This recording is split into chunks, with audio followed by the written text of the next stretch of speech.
Ahojte priatelia, ja vás vítam pri sledovaní ďalšieho videa. Dnes tu máme opäť ďalšiu vyvetvovaciu pílu. Tentokrát to video nie je sponzorované, kúpil som ju sám, stála asi 68 eur a poďme sa pozrieť, prečo by nás mohla zaujímať.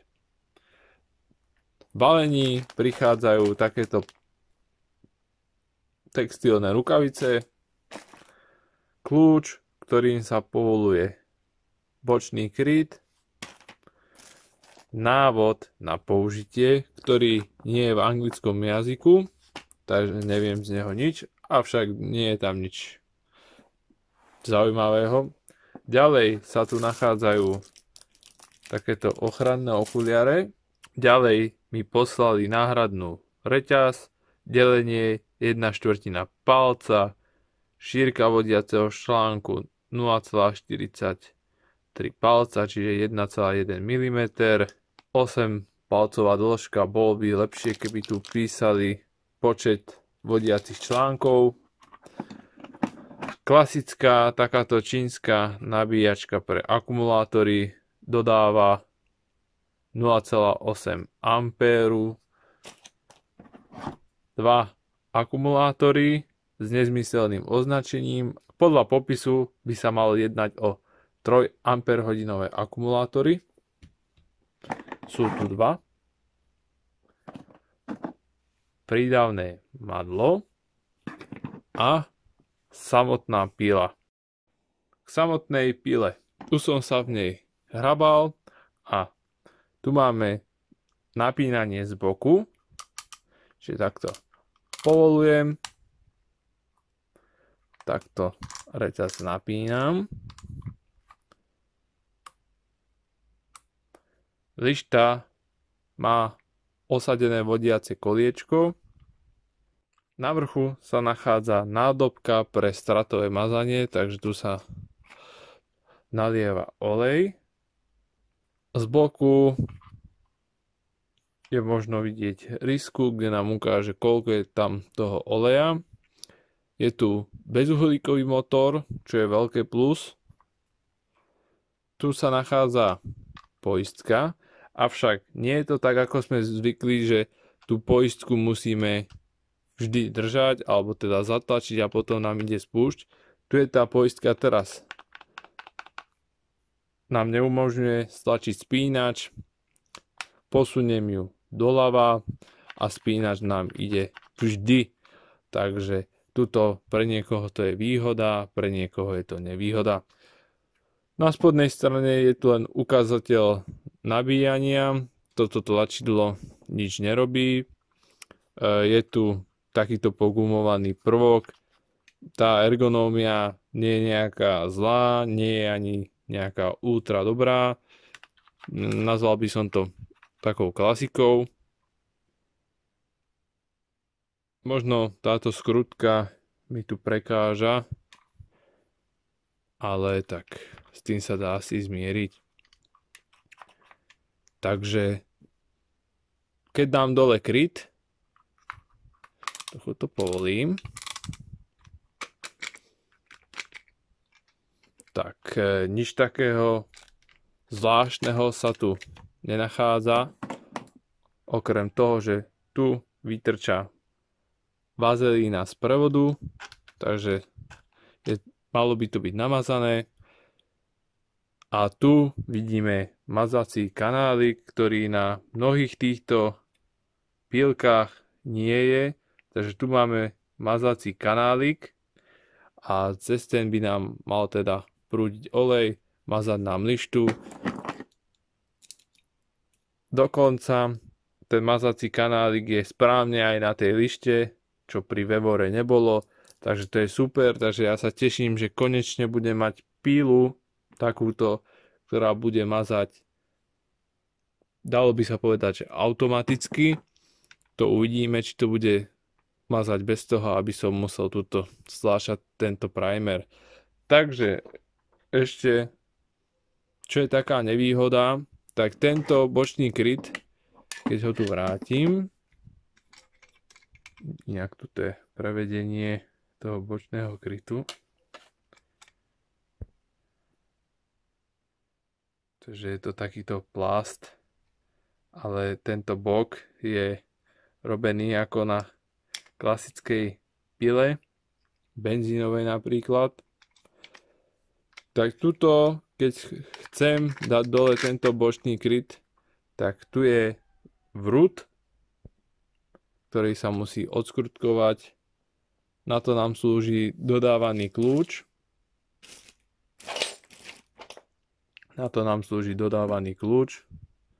Takže tak. A tieto čapičkové matice s podložkami idú na tieto dve skrutky. Osobne by som bol radšej, keby už to bolo vyliaté alebo zaliaté s kovom. Tu by bol taký pekný plus a tie plasty sa nezdajú byť také, že by hneď praskli, takže tomu sa nedá ani krivdiť. Pila s dodaným akumulátorom váži 1707 gramov. Samotný akumulátor v tomto prípade váži 625 gramov, takže pila váži 1100 gramov.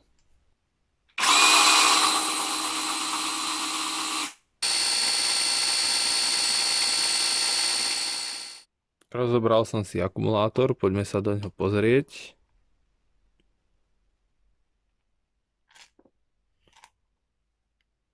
Takže už teraz môžem povedať, že to bude o hodne lepšie, než sme zvyknutí. Vidíme tu dokonca aj označenie článkov. Takže presne ako som vám povedal, sú to 1500. Na vrchu vidíme kontrolu proti prehriatiu, to je ten nabíjací port. Je to taká základná tá čínska elektronika, ale na trochu vyššej úrovni, ak si to mám porovnať s tou predchádzajúcou pilou za 20 €, tak to bol úplný základ, ale myslím si, že táto batéria je teda o pár úrovní vyššie.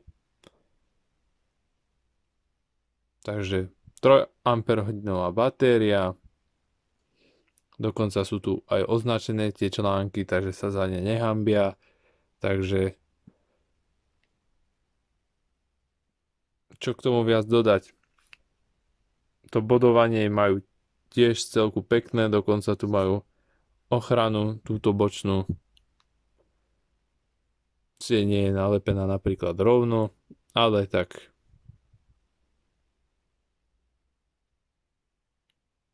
uvidíme ešte, ako si povedú v záťaži. Takže v celku spokojnosť.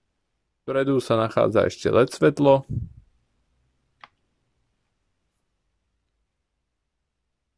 S dosvitom 5 sekúnd.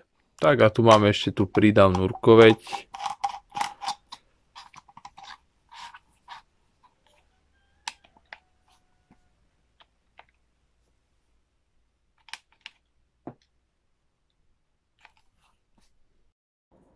Nalejem olej.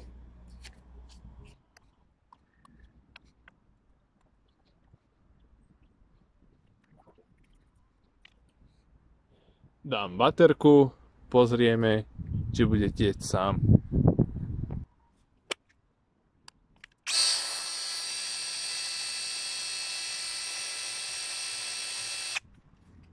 Tak zdá sa, že pila nemaže.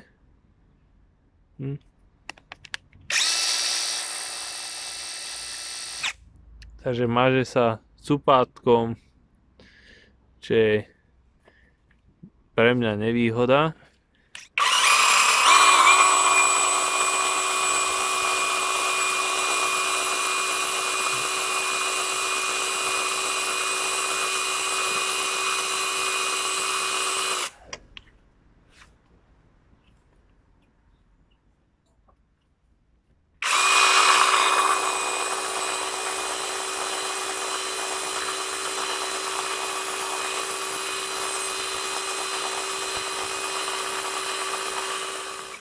Začníme niečím menším.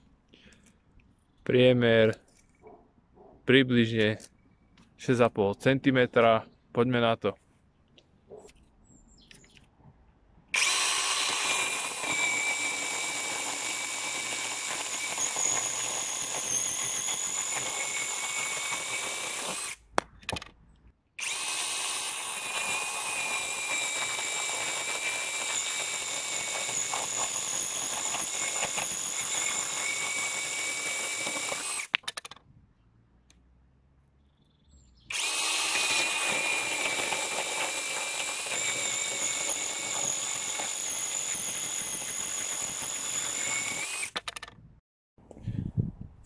Ako super, samozrejme Parkside PGHS 20V verzia, 4Ah batéria.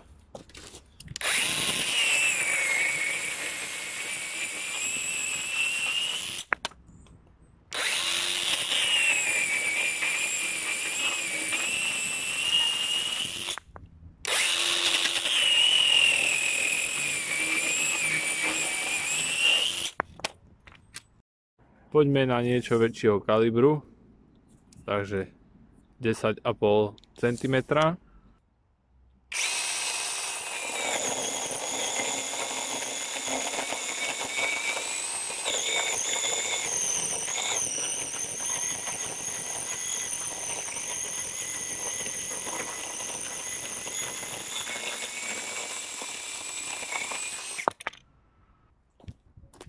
Parkside.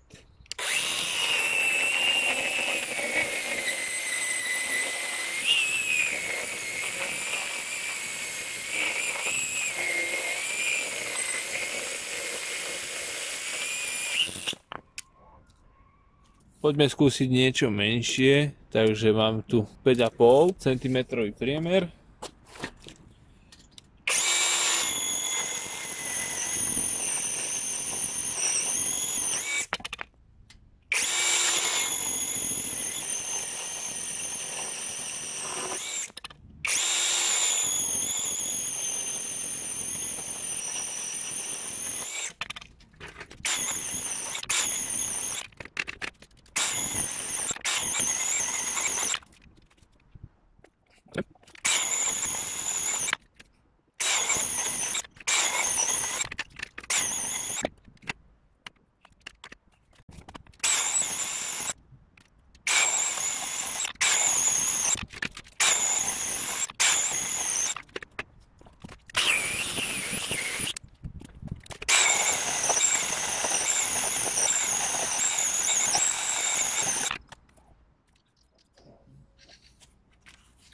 Na povrchu nie je nič cítiť, ale znútra je možné cítiť zahriatie.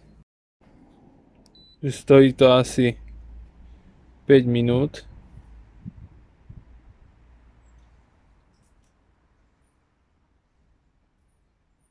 Nejaký 27. 25.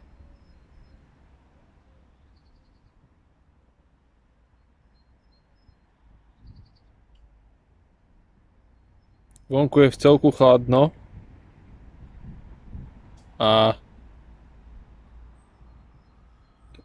tie prevody vnútri sa hrejú. Tu je to pekne vidieť.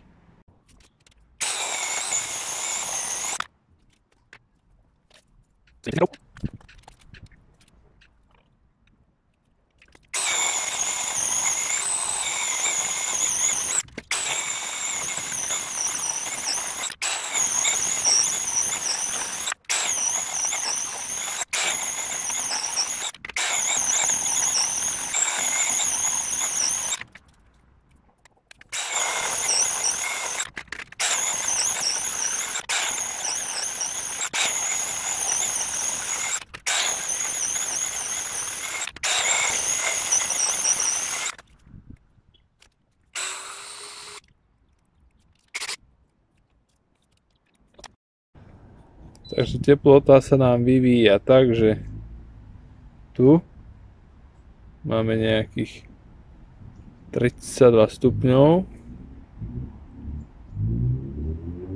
Tu pri výduchoch nám to rastie.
Čo sa týka efektivity, som celku príjemne prekvapený na to, že je tá batéria 3 Ah a čínska, tak sa drží dobre.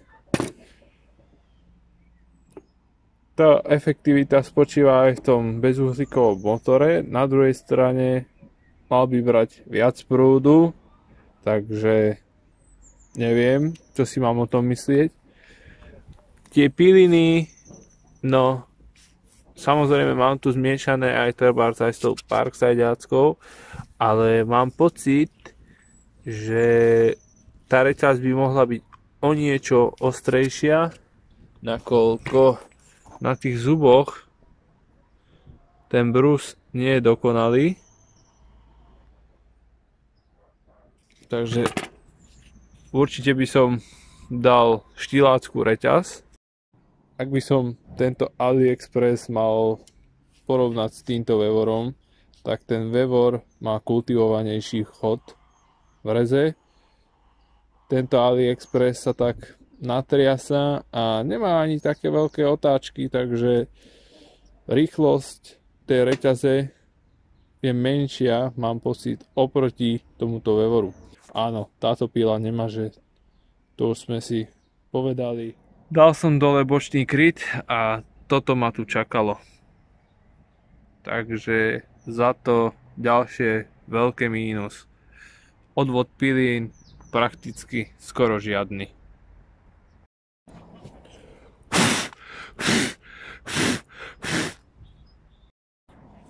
Takže toto je 5 lišta, 5 reťaz, čiže 5 palcov a bohužiaľ nepasuje. Takže tu minimálne 6 palcovú lištu a tu by bolo pre mňa aj maximum. Táto osmička je absolútne zbytočná, nakoľko ak by ste taký priemer rezali, tak tú pilu odpálite. To je marketingový ťahák a bluff a vôbec to tomu nerobí dobre a rovnako ani to mazanie nemôže stačiť takúto lištu umazať, nakoľko to musíte pumpovať, takže ešte je to aj na obsluhe a myslím si, že táto kombinácia nie je vôbec dobrá. Dobre, takže s tým sa tu hrám nejakých 5 minút a ešte ma napadlo znútra, keďže to mám dole, zmeriať teplotu prevodu. Že vidíme, že tu je stále nejakých 35 stupňov. Tu je 37.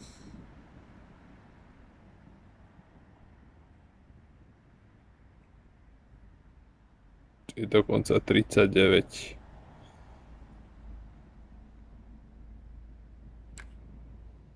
Nemusím ďalej rezať, aby som vedel záver čo k tomu povedať. Batéria 3 Ah v poriadku, drží oproti tým iným Čínám. To je rozumný peniaz za rozumnú kvalitu. Pila má ale veľké mínus, i keď je to marketingovo brushless, čož je veľká lišta, má to mať mazanie, tak realita je taká, že mažete ručne, teda nemusíte mať olej v kapse, ale je už píle, ale zdržuje to, je tam veľká lišta, ktorá je absolútne zbytočná na túto pilu. Reťaz hneď zaslúžila by si prebrúsiť, určite kvalitnejšia reťaz by bola vhodná, kratšia lišta, kratšia reťaz. Ak by som s tým mal rezať 20 cm priemer, tak tú pilu odpálim, prehreje sa, takže nemám z toho dobrý pocit, že sa to tak rýchlo hreje. Tá ergonómia rovnako nie je najlepšia.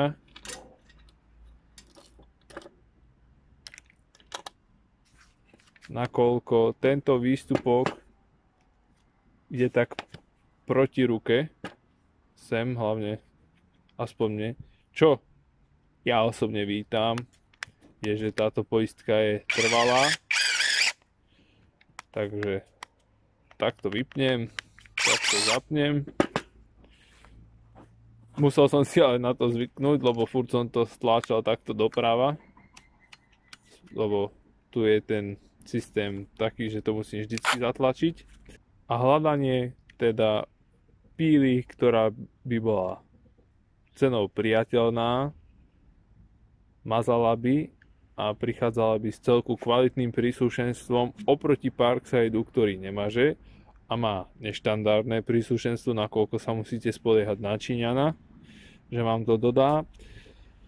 Tak tento Parkside má kultivovanejší chod, je rýchlejší v reze, takže ten pocit z toho, keď režete, je ďaleko lepší pri Parkside. Bohužiaľ je to tak, táto Čína nesiaha tomu Parksideu, ani keď takto maže, tak nie sme tam blízko. Takže som v celku sklamaný, stálo to 68 €, jedine tie batérie sú ako tak použiteľné pre tie ďalšie čínske zariadenia z AliExpressu, alebo treba v Makite, treba z navrtačku. Rovnako sa mi nepáči dizajn ani týchto zubov, ktoré by nám mali pomôcť. Keď sa na tú pilu takto pozriete, tak to poleno bude tu. Znamená, že tie zuby by mali byť tu. Namiesto toho je tu táto ledka, ktorá jednak vyčnieva, takže naráža do toho dreva. A teda zuby by mali byť tu, aby vôbec pomáhali. To, že sú tu, absolútne žiadno nepomáha, takže dizajn úplne na nič. Ak by ste vy mali alebo používate takúto pilu, ktorá dokáže mazať automaticky, trebárs Procraft, jeden to dokáže, že tam má čerpadlo, tak mi to prosím vás napíšte do komentáru. Ja sa na tú pilu pozriem, aby aj ostatní videli, keď táto pila bude zase dlhodobo nedostupná, aby sa mohli pozrieť na taký stroj, ktorý funguje a správa sa tak, ako by mal. Takže to by bolo pre toto video všetko. Ja som si tu zase urobil neporiadok, idem ho spratať, nebudem to ani počítať, nakoľko podstatný je pocit a kvalita toho rezu. A bohužiaľ nemám z toho dobrý pocit. A nie, že by som vám to neodporúčal, samozrejme vždycky je to len a len na vás, či si ten stroj kúpite. Takže no, i keď je to brushless, nie sme tam kvalitou rezu ako pri tomto uhlíkovom stroji. Bohužiaľ je to tak. Takže jedine, čo mi asi ostáva, je pozrieť sa na originálnu Makitu, po prípade inú značku. Takže priatelia, ja vám ďakujem, že ste si toto video pozreli. Dúfam, že vám v niečom pomohlo. Jarné práce sú skoro už v plnom prúde, už sa sadí, stromy sa dostrihali, takže uvidíme sa pri ďalšom videu. Majte sa pekne. Ahoj.